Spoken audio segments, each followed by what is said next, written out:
রাগের মাথায় আপনি সন্তানকে বললেন তুই মর, ফেরেশতারা বলল আমিন। তোর ভবিষ্যৎ অন্ধকার, ফেরেশতারা বলল আমিন।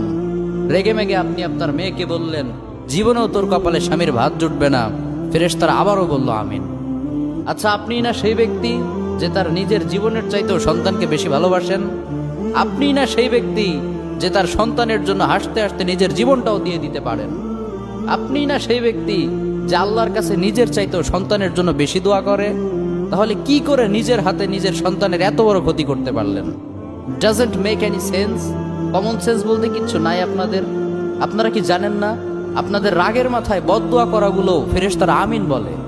দাওয়াতুল ওয়ালিদ আলা ওয়ালাদি, বাবা মা তার সন্তানের জন্য যেই দোয়া করে সেটা ভালো হোক কিংবা বদদোয়া হোক, আল্লাহ সেটাই কবুল করে নেয়। এজন্য খবরদার, নেভার কার্স ইউর চিলড্রেন। রাগের মাথায় কখনো সন্তানকে অভিশাপ করবেন না। খুব বেশি রাগ উঠে গেলে তার জন্য উল্টা